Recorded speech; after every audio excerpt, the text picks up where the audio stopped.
শেখ মুজিবের দল নিয়ে আজকে খায়রুল কবির খোকন আগামীতে তারেক রহমানের ক্যাবিনেটে মন্ত্রী হবেন ইনশাআল্লাহ। আমি এর নিয়ে খুব অহংকার করি, এই জন্য ওর সঙ্গে একটু বেশি বলি, এই কারণে একটা সৎ রাজনীতিবিদ। অনেকেই শেখ মুজিবকে নিয়ে কটাক্ষ করেন, এই কটাক্ষের পাত্রে পরিণত করেছে শেখ হাসিনা তাকে। ছাত্র সংগঠনকে অন্তরের চেয়ে ভালোবেসে যোগ দিয়েছিলাম। আমি আমার সবচেয়ে প্রসিদ্ধ চৌমনি কলেজের ছাত্র, বেগমগঞ্জের ছাত্র, কলেজের প্রতিনিধিত্ব করেছি, বিপিজিএস আমার আসামাদ্রব আমার নেতা, অনেক ইতিহাস বলার প্রয়োজন রাখে না। সেই দল, শেখ মুজিবের দল নিয়ে আজকে খায়রুল কবির খোকন আগামীতে তারেক রহমানের ক্যাবিনেটে মন্ত্রী হবেন ইনশাআল্লাহ। আমার ডানে ভাবে অনেকেই শেখ মুজিবকে নিয়ে কটাক্ষ করেন, এই কটাক্ষের পাত্রে পরিণত করেছে শেখ হাসিনা তাকে। না, আমি সেই যোগ্যতা অর্জন করিনি।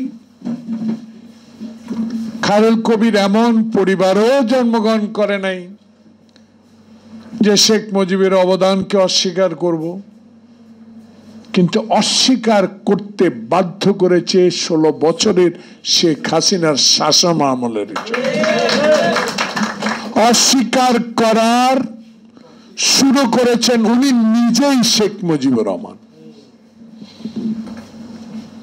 উনি যদি 1971 সালের যুদ্ধের পর লন্ডনে এসে বিবিসি সংবাদকে জিজ্ঞাসা করলেন দেশে কি হচ্ছে, উনি জানেও না দেশ স্বাধীন হয়েছে।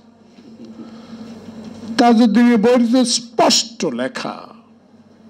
তার কন্যা এখনো বলে, যদি 1971 সালের স্বাধীনতার যুদ্ধে এত লোক, 30 লক্ষ লোক আত্মহতি দিছে শেখ মুজিবের কারণে, জনগণ বলে, তাহলে লোকটার সম্বন্ধে সমালোচনা কেন করি? সে নিজেই সমালোচনা করার পথ খুলে দিয়েছে আমাদেরকে।